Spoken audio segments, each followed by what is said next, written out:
오늘 내용도 여러분 굉장히 유익합니다. 비관론자를 상대하는 법. 벌써 제목만 읽어도 진짜 숨이 막혀요. 그러니까 비관론자가 옆에 있죠.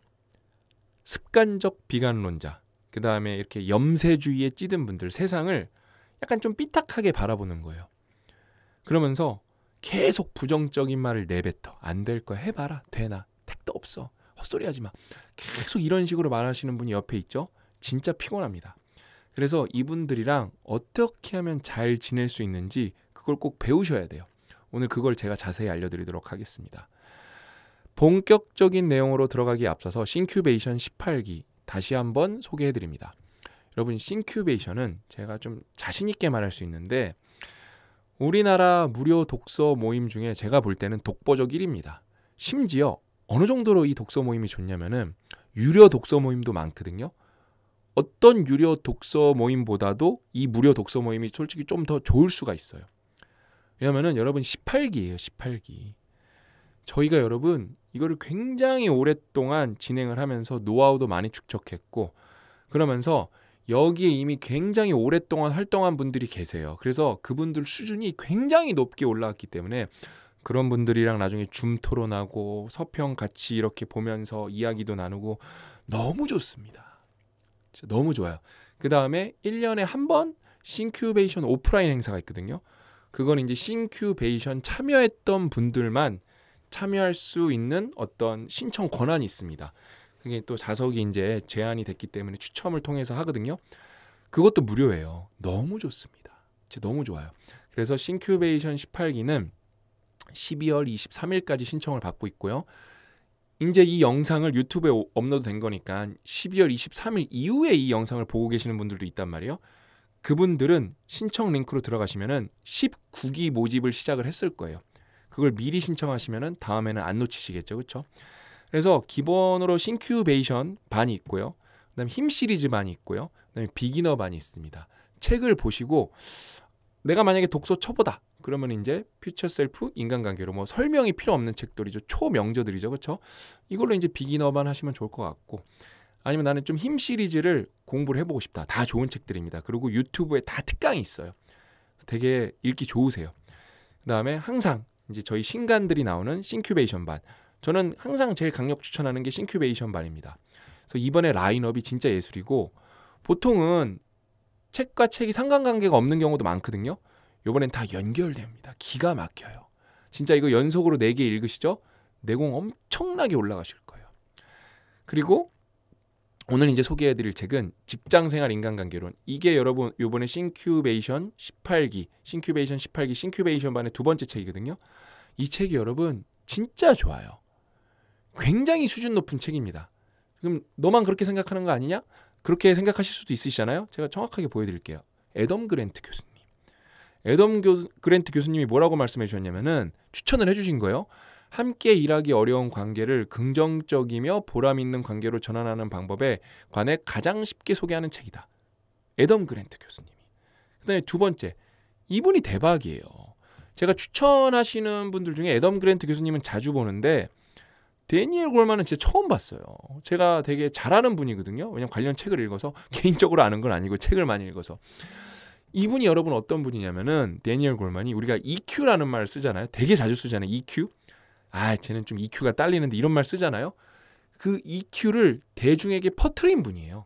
그래서 세계적인 심리학자고요. 이분은 뭐라고 말씀해 주셨냐면은 에이미 갤로는 인류 사상가와 훌륭한 작가의 자질을 모두 갖춘 보기 드문 인재다. 내심 눈앞에서 치워버리고 싶었던 짜증나는 그 사람과 잘 지내며 일하는 방법을 알고 싶다면 이 책을 읽어보라. 극찬이죠. 그래서 여러분 저만 좋다고 추천한 게 아니라 이거 추천하신 분들이 많아요. 그 다음에 굉장히 실용적이에요. 그러면서 데이터 중심, 연구 중심. 인간관계론 하면은 보통 뇌피셜로 책이 구성되는 경우가 많거든요. 왜냐면 인간관계에 대해서 실험 데이터를 얻기가 쉽지가 않거든요. 그럼 에이미 갤로는 그런 데이터를 왜 이렇게 많이 갖고 있냐? 하버드 비즈니스 리뷰 편집자 출신이라서 그래요. 그래서 관련 글이랑 그런 연구한 분들을 굉장히 많이 알고 있어요. 그래서 이분이 되게 잘 쓸 수 있는 분야의 책이었어요. 본인이 연구도 많이 했고 고민도 많이 하셨고. 그 다음에 이 책 여러분 인간관계론 책이잖아요. 인간관계론 책인데 레퍼런스가 무려 30쪽에 거의 28쪽에 되니까 30쪽에 육박합니다. 참고 자료가 이렇게 많은 책이에요. 이렇게 참고 자료가 많은 인간관계론 책은 잘 없을걸요. 그래서 이게 목차의 한쪽인데 8가지 유형을 나눈 거예요. 우리가 일하기 쉽지 않은 유형을. 진짜 정말 체계적으로 나눴어요. 불안정한 상사, 비관론자, 오늘 배울 거예요. 피해자. 피해의식에 이렇게 매몰되면 답이 없거든요. 진짜 이것도 같이 할 거예요. 수동 공격적인 동료. 이거 용어도 같이 한번 보셔야 됩니다. 잘난 척하는 사람, 괴롭히는 사람, 편견 있는 동료, 사내 정치꾼. 참 다 끝판왕들이죠. 그렇죠? 그래서 오늘 근데 진짜 대박인 게 뭐냐면은 이 책은 여러분 제가 다 읽고 나서 명전에 그 말이 왜 나왔냐면 고 대표님한테 제가 이거 실제로 전화로 한 말이에요. 이 책은 이렇게 힘든 사람들이랑 일하는 법을 배우는 책인데 다 읽고 나면은 무슨 생각이 드냐면은 내가 이런 사람 아닌가? 그거를 깨달은 분들은 이 책이 인생책인 거예요. 그거를 깨달은 분들은 왜? 여러분이 이런 사람들인데 모르고 있었다면은 지옥인 거거든요. 혼자 지옥에 살고 계셨던 거예요. 누군가를 괴롭히면서 누군가를 여러분들이 싫어하고. 근데 그걸 깨닫게 해준다? 대박이에요. 진짜 대박입니다. 그래서 오늘 이야기는 벌써 처음부터 좋습니다. 자, 비관론자 이렇게 해서 상대해줘야 됩니다. 그게 아니에요. 그들의 우려는 타당한가? 약간의 냉소주의는 건강한 관점이고 심지어 필요할 때도 있다. 이 책이 진짜 수준 높은 책이에요. 비관론자들은 사회와 직장에서 중요한 역할을 하는데 이는 그들이 균형감을 가져오기 때문이다. 그들은 특히 낙관론자들이 놓치기 쉬운 위험을 예리하게 지적한다. 또 다른 사람들이 서둘러 계획을 추진할 때 신중히 해야 한다고 주의를 준다. 가설을 점검하고 아이디어를 발전시키고 비용이 많이 드는 실수를 방지하려면 반대 의견이 필요한데 레드팀이거나 악마의 변호사라고 그러죠. 그렇죠? 부정적인 태도를 가진 사람들이 종종 이 역할을 맡는다. 그러니까 그냥 사실 필요한 부정적인 말이고 예방적인 부정적인 말인데 우리는 그냥 무조건 얘는 부정적이어서 안 돼 하고 그냥 손가락질하고 무시하는 거 아닌지 그걸 먼저 되돌아봐야 한다는 거예요. 있죠. 내 기분이 안 좋으니까 내 편도체를 자극하니까 저 사람은 비관론자야. 그렇게 그냥 묵살해버리는 경우가 많죠. 그렇죠? 그 다음에 이제 재밌는 부분이에요. 그럼 이 사람들은 왜 비관론자가 되는가? 버지니아 대학교 아일린 추 교수는 다른 동기를 찾아냈다. 연구에 따르면 비관론자들은 자신의 부정성에서 통제감을 찾는다고 한다. 우리 통제감 어디서 배웠죠? 강인함의 힘. 잠깐 앞에 갔다 올게요. 강인함의 힘 시리즈. 그러니까 여러분 좋은 책을 읽으면은 계속 연결됩니다. 계속 연결돼요. 놀라움이 왜 배야 돼요? 우리가 놀랐을 때 바뀔 가능성이 극도로 올라가요. 좋죠? 너무 좋아요. 계속 읽어볼게요. 다시 읽어볼게요. 버지니아 대학교 아일린 추 교수는 다른 동기를 찾아냈다. 연구에 따르면 비관론자들은 자신의 부정성에서 통제감을 찾는다고 한다. 다시 말해 집단에 동의하지 않음으로써 자율권을 주장하는 것일 수 있다. 그러면 다른 사람들도 그들이 더 권위 있다고 생각한다. 추는 이렇게 말한다. 이 아일린 추 교수님. 대부분 반대 의견을 제시하는 사람들은 피하거나 배제할 것이라고 생각하지만 사실 정반대입니다. 오히려 지위가 높은 사람들이 부정적인 말이나 반대 발언을 하는 경우가 많다. 맞죠? 상사들은 그냥 따져보지도 않고 안 될 것 같은데 그렇게 하는 경우가 많아요. 근데 그런 사람들은 그걸 왜 그러냐? 뭐 당연히 그래야 돼서 실제로 반대를 해야 돼서 부정적인 걸 수도 있겠지만 그냥 반대를 함으로써 자기 통제감을 얻는 거예요. 통제감을 얻으니까 어때요? 자율권을 느끼는 거죠. 그렇죠? 이거는 기본 심리 욕구죠. 3대 욕구죠. 그렇죠? 자기결정성 이론에서 나온 기본 3대 심리 욕구가 뭐예요? 소속되려는 욕구, 통제감, 성장하려는 욕구예요. 통제감은 여러분 굉장히 큰 욕구예요. 굉장히 큰 욕구입니다. 수준 높은 여기 이제 레퍼런스 있죠. 그래서 이제 실제 말하는 법이에요. 비관론자에게 당신의 관점을 강요하면 오히려 그들의 관점은 더 견고히 하는 역효과가 생길 수 있다. 그러니까 이 사람이 나한테 비관론적으로 얘기를 해도 그거 틀렸어요. 그러면 그 사람들이 내가 틀렸네 고쳐야겠네요. 안 그런다는 거예요. 자기가 더 움츠러들고 자기 비관론이 더 강화가 돼. 비극론이 돼. 비극론. 대신 관점의 바탕이 되는 생각과 가정에 다가가 명확한 설명과 더 많은 정보를 요청해보라. 예컨대 동료가 이 프로젝트는 재무팀 검토를 통과하지 못할 거예요. 그냥 무조건 비관적으로 말한 거예요.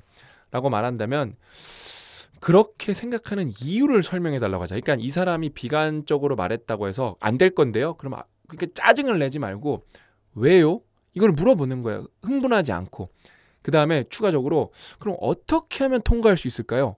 이것만 해도 여러분 생각보다 10명 중에 2~3명은 해결이 될 거예요.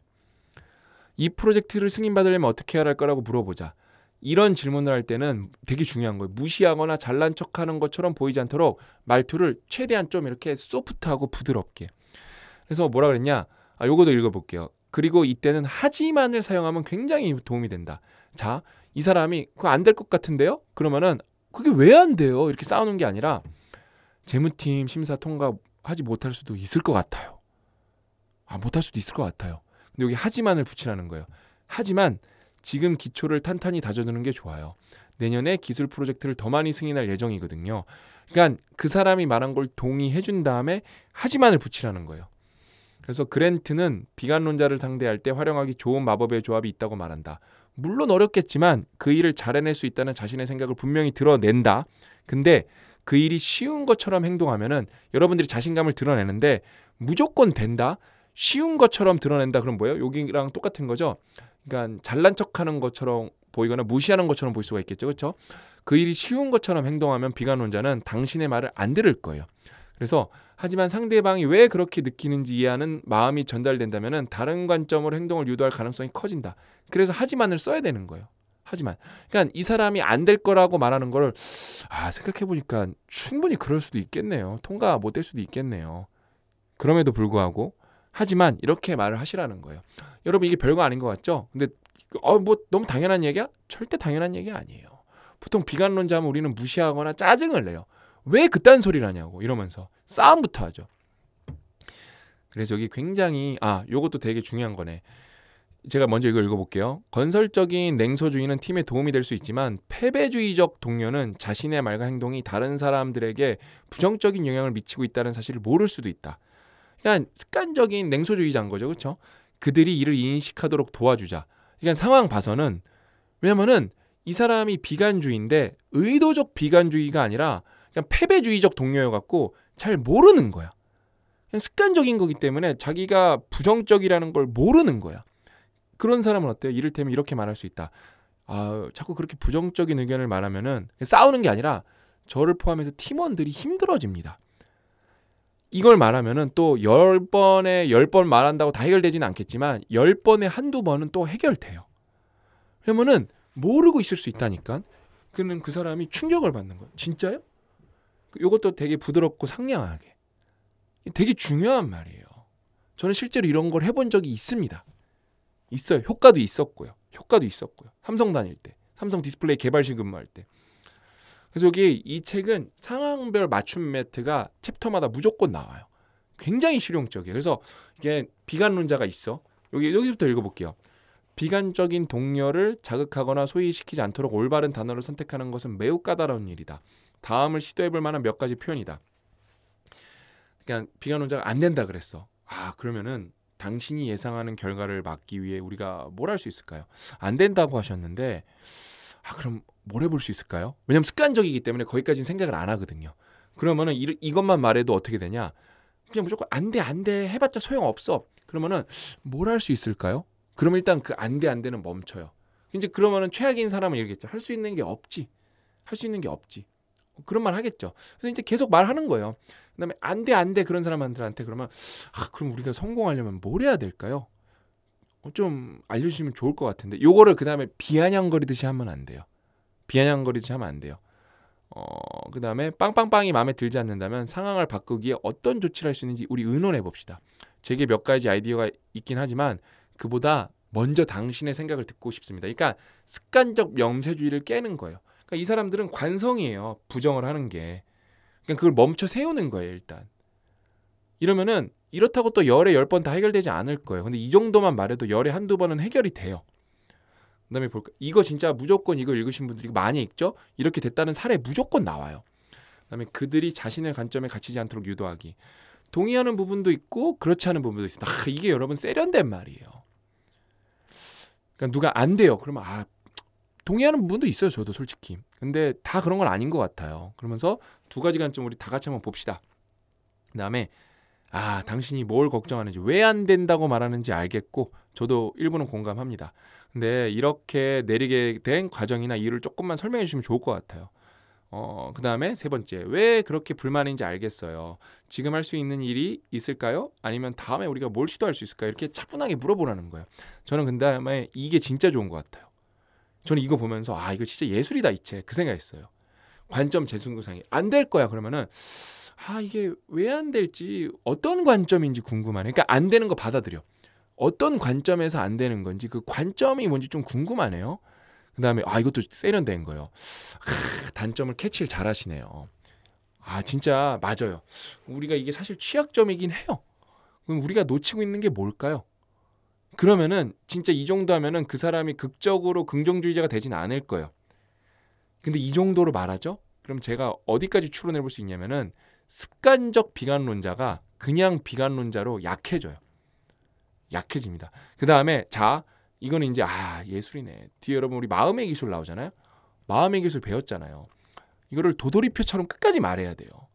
그 다음에 이거를 한 번 얘기했다고 이 사람이 안 바뀌어요. 이런 식으로 계속 한 10번, 20번, 30번, 100번 묻죠? 그럼 이 사람 완전히 바뀔 수도 있어요. 그 얘기가 나오는 책이 뭐예요? 마음의 기술이에요. 그러니까 여러분, 저는 영상으로 서평을 쓰는 거예요. 지금 저는 직장생활 인간관계론이랑 마음의 기술이랑 엮어서 쓴 거예요. 이게 거인의 약속이랑 직장생활 인간관계론도 너무 잘 엮이고요. 마음의 기술이랑 거인의 약속도 너무 잘 엮이고요. 불안한 사회 생존 철학이랑 이 모든 건 다 잘 엮여요. 왜냐하면 펀더멘털 철학을 얘기하기 때문에. 근데 이 책은 좀 읽기가 많이 어렵습니다. 그래서 도전해 보셨으면 좋겠어요. 그러니까 많은 분들이 이 책을 읽으시면 이해가 잘 안 되실 거예요. 왜? 대한민국 지금 1.8권 읽고 있기 때문에. 1.8권 읽고 있기 때문에. 그래도 자꾸 도전해 보셔야 돼요. 그러니까 달리기 하면 숨찬다고 내가 5km 뛰는 게 목표였는데 1km에서 멈췄어. 그럼 달리기 영원히 안 하실 거예요? 1.1km 또 뛰어야죠. 그러니까 요번에 이 책을 읽어보셔서 읽으시면 대박인 거고, 이런 책은 명저기 때문에 나중에 2, 3년 있다 또 읽어보시면 좋거든요. 그때 읽어봤을 때 이해가 많이 된다? 그럼 진짜 뇌가 바뀐 걸 경험하시는 거예요.